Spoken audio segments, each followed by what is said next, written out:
जी students, कैसे हैं आप? सब ठीक हैं? उम्मीद करता हूँ सब बच्चे ठीक हैं और अपनी अपनी ऑनलाइन क्लासेस को एंजॉय कर रहे हैं। स्टूडेंट्स, आज जो टॉपिक पढ़ रहे हैं ये टॉपिक रिलेट करता है हमारे तमाम प्रीवियस टॉपिक से, that is demand curve, supply curve and government intervention. आज के टॉपिक में हम दोबारा वापस जाएंगे और कुछ चीज़ों को रिवाइज करेंगे कि किस तरह डिमांड और सप्लाई कर्व इक्विलिब्रियम बनाते हैं और फिर उस इक्विलिब्रियम पर किस तरह इंपैक्ट पड़ता है जब गवर्नमेंट इंटरवेंशन करती है। और गवर्नमेंट इंटरवेंशन के तरीकाकार मैंने कौन कौन से आपको बच्चों बताए थे। एक मैंने आपको प्राइस कंट्रोल बताया था कि किस तरह प्राइस सीलिंग और फ्लोर प्राइस जो है वो इंपैक्ट करते हैं।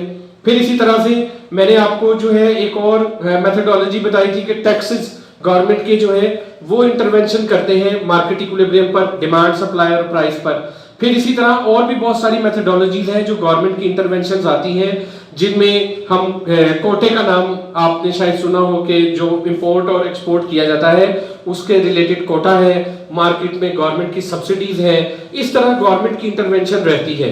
बिल्कुल इसी तरह आज के टॉपिक में भी हम एक नया कॉन्सेप्ट सीखेंगे और वो कॉन्सेप्ट है consumer surplus and producer surplus. ये टॉपिक क्या है बच्चों, इस टॉपिक का इंपैक्ट क्या है, उसके लिए मैं आपको जो है ये एक स्लाइड में समझाता हूं कि व्हाट इज कंज्यूमर सरप्लस, हमारा जो टॉपिक है।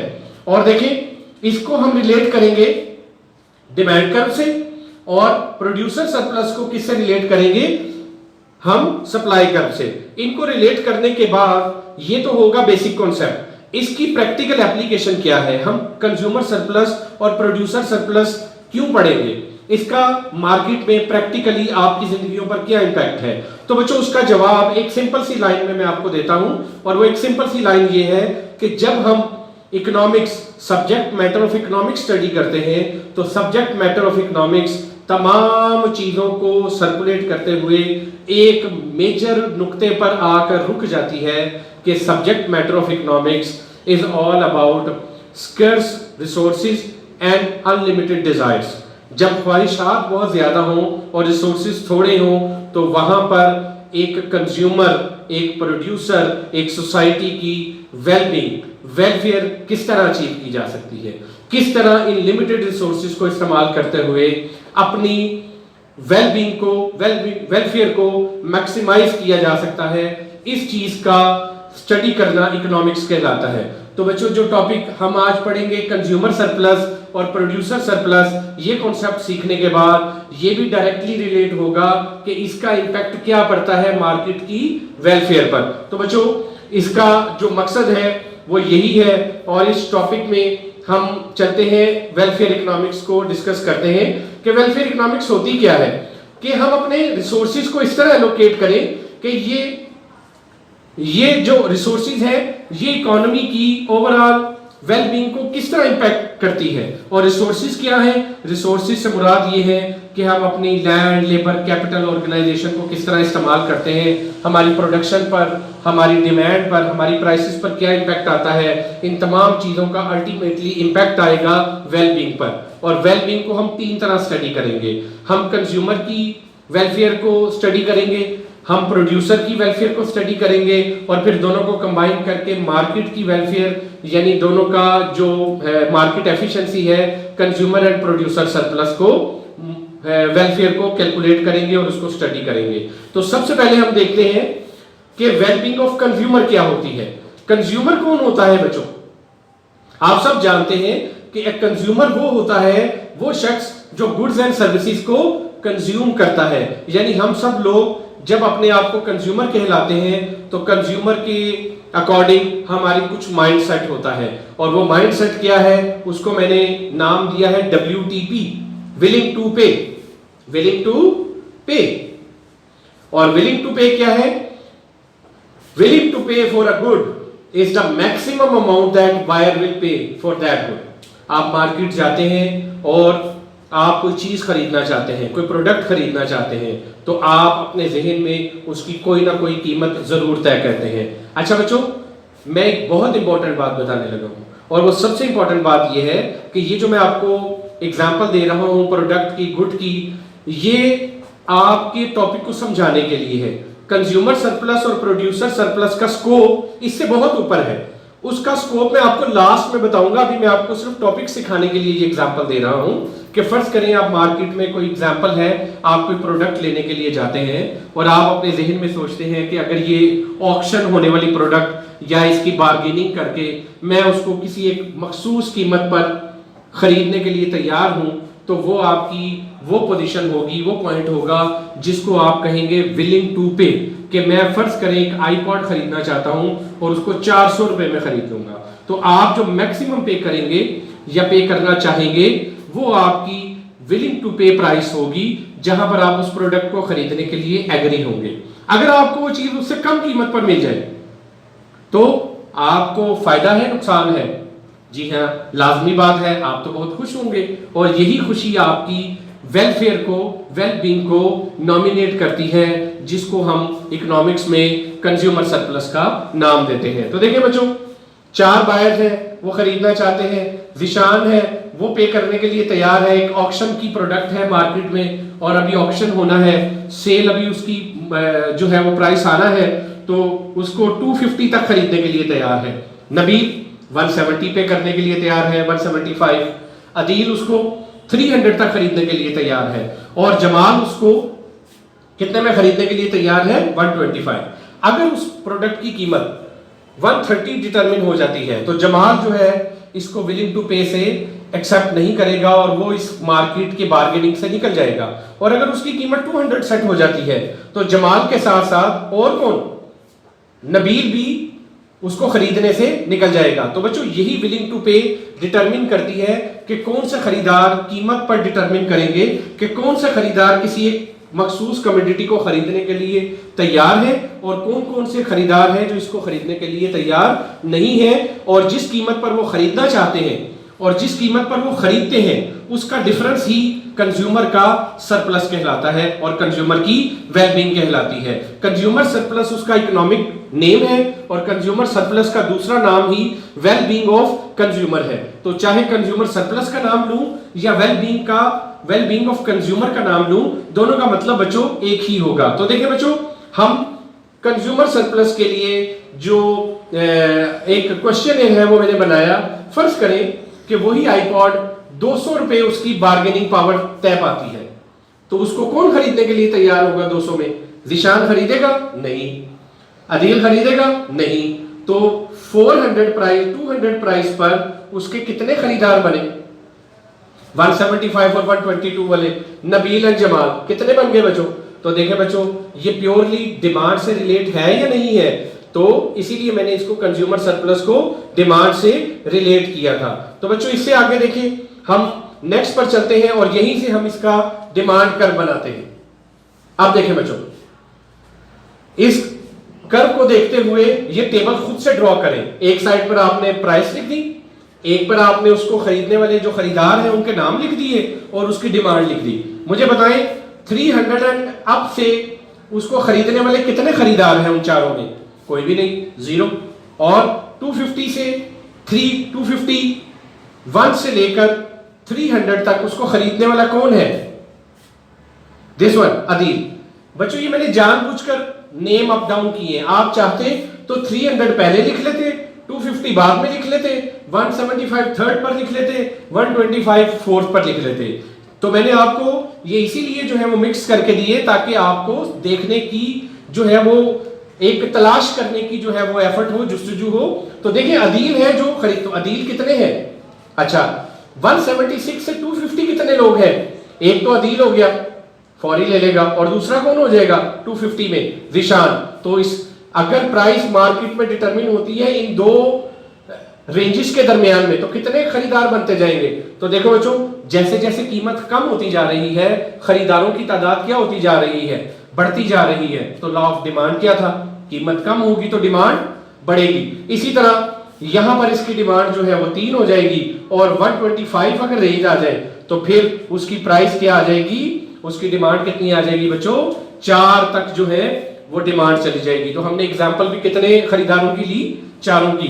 तो 4 की एग्जांपल मैंने आपको बताई। इस तरह चाहे तो आप 400 लोगों को इसमें नॉमिनेट करके वेलबींग जो है वो कैलकुलेट कर सकते हैं कंज्यूमर की, और उसका हम नाम रखते हैं कंज्यूमर वेलफेयर। अच्छा बच्चों, अभी जो मैंने आपको टेबल बनाया वो ये टेबल 300 पर कोई नहीं। अब इसी चीज को हम जो है वो डिमांड कर्व की शक्ल में यहां जाहिर करेंगे। अब यहां समझने की बात बच्चों जरूरी ये है कि यहां जो डिमांड कर्व है वो नॉर्मल डिमांड कर्व जैसा नहीं है, लेकिन बच्चों ये नॉर्मल डिमांड कर्व ही बना है जो आपको स्टेयर्स की शक्ल में नजर आ रहा है।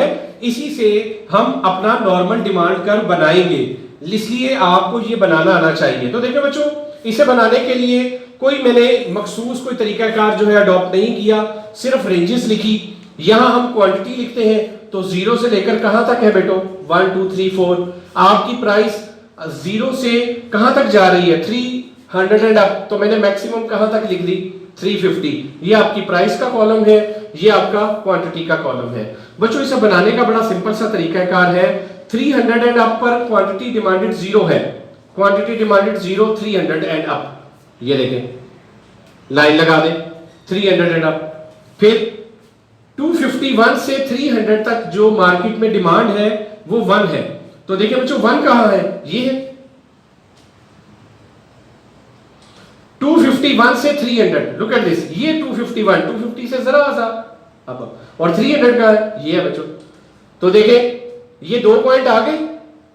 अब आप क्या कर सकते हैं, आप इसे और इसे, ये जो 2 पॉइंट है आप चाहें तो इसे नीचे मिला सकते हैं, वरना आप ऐसे ही छोड़ दें। तो स्टेयर बन गई 2 रेंजेस की, ये अगली रेंज की भी स्टेयर बनाए।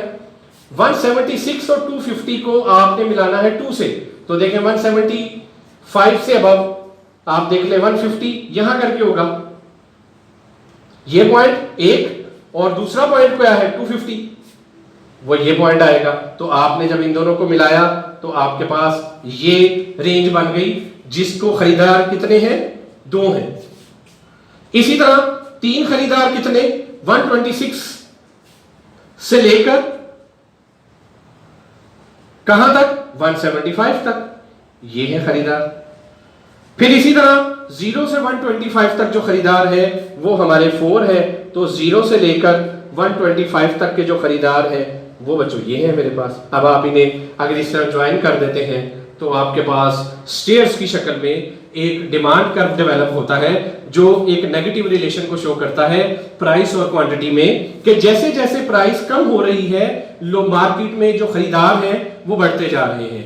तो ये अभी हमने कंज्यूमर सरप्लस कैलकुलेट नहीं किया, अभी हमने कंज्यूमर सरप्लस कैलकुलेट करने के लिए स्टेयर केसेस एक डिमांड कर्व डेवलप किया। अच्छा बच्चों, जो मैंने आपको डिमांड कर्व बनाया था पढ़ाया था वो तो स्टेट था और ये स्टेयर केसेस में है। अब ये सिर्फ 4 लोगों की डिमांड को रिप्रेजेंट कर रहा है। अगर मार्केट में खरीदार 400 500 हो जाए तो ये जो स्टेयर केसेस है ये देखें ये बहुत छोटी हो जाएगी इस तरह। जब ये बहुत ज्यादा तादाद में आएगा तो ये जो आपको क्लियर बड़े बड़े पॉइंट्स नजर आ रहे हैं ये इतने छोटे हो जाएंगे कि जब हम उनको मिलाएंगे तो हमारे पास एक स्ट्रेट डाउनवर्ड फॉलिंग डिमांड कर डेवलप हो जाएगा। तो बच्चों यहीं से हम आगे चलते हैं और हमने जो बातें यहां पर कैलकुलेट की मैयर की हम जरा उनको पढ़ लेते हैं। Number 1, D curve looks like a staircase. If there were a huge buyers competitive market, there would be a huge number of tiny steps.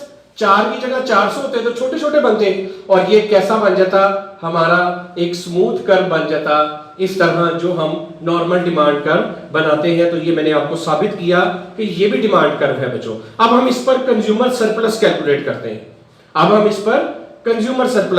करते हैं बच्चों। आप मुझे बताएं कि ये जो मामला है इसमें हम देखते हैं कि कौन क्या पे करने के लिए तैयार है।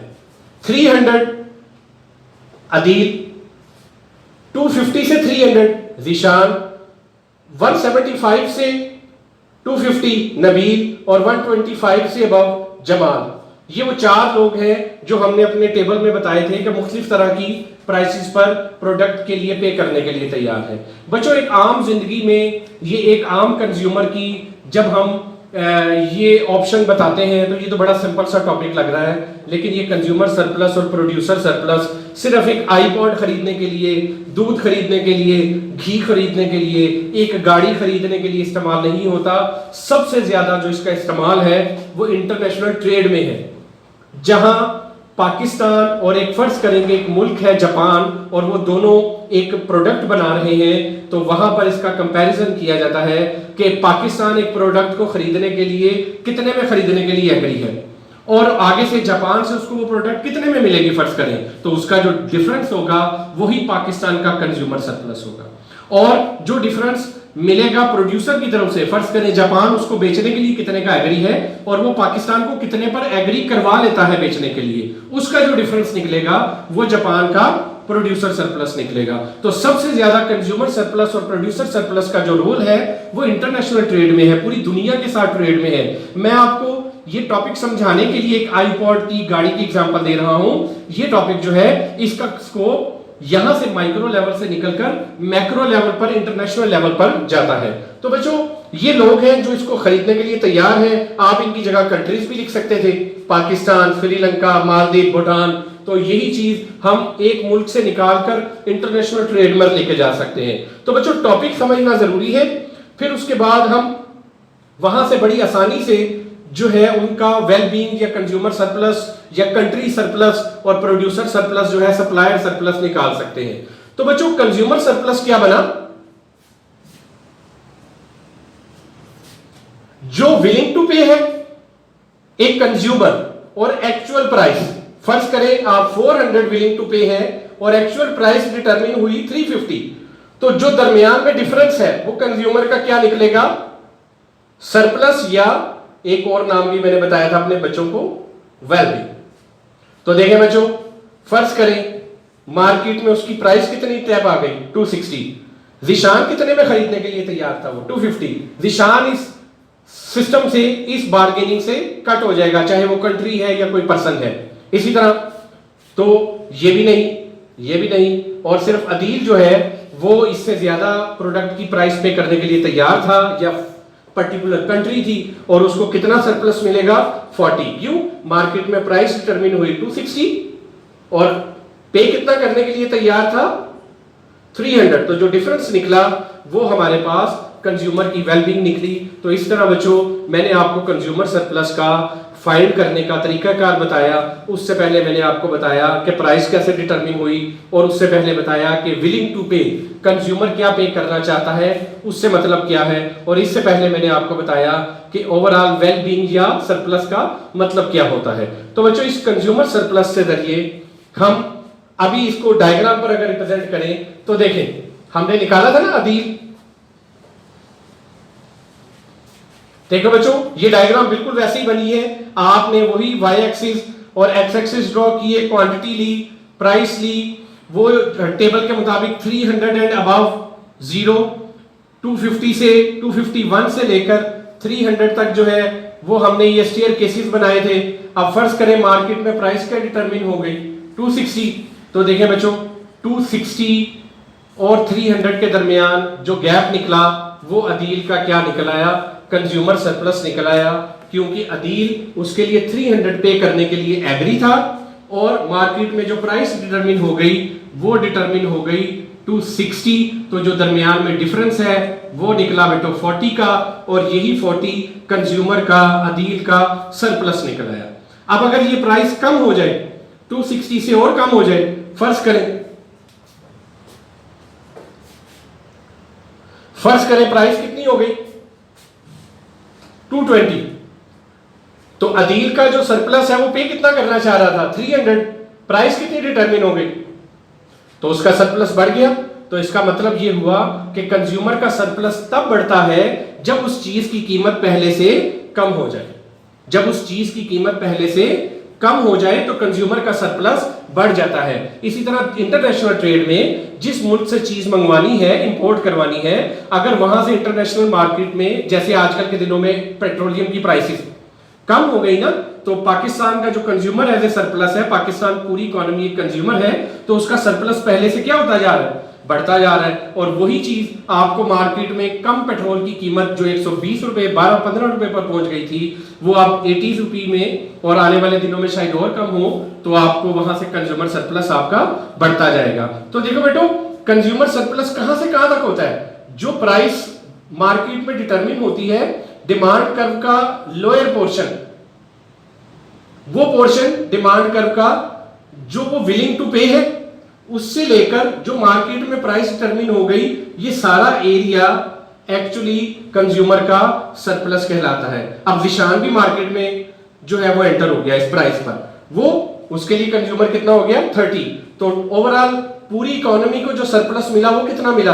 80 अडील को मिला और 30 जिशान को मिला, तो टोटल हो गया बेटो 110। इस तरह हमने ये कंज्यूमर सरप्लस कैलकुलेट किया। तो बच्चों, जिस तरह मैं आपको कंज्यूमर सरप्लस सिखा रहा हूं, बिल्कुल इसी तरह हमने प्रोड्यूसर सरप्लस को भी कैलकुलेट करना है। लेकिन इससे भी ज्यादा जरूरी बात है कि आप ये जो शेडेड एरिया है, ये बार बार डायग्राम से तो कैलकुलेट नहीं करेंगे। मैं आपको एक इसका जनरल फार्मूला अगर करवा दूं जिसके जरिए कंज्यूमर सरप्लस कैलकुलेट करना आसान हो जाए, तो उस फार्मूले की मदद से आप किसी भी रीजन का, किसी भी पोर्शन का, किसी भी न्यूमेरिकल वैल्यू का कंज्यूमर सरप्लस कैलकुलेट कर सकते हैं। और इसी की मदद से हम प्रोड्यूसर सरप्लस भी कैलकुलेट करेंगे। तो ये फार्मूला आप बच्चों ने याद कर लेना है।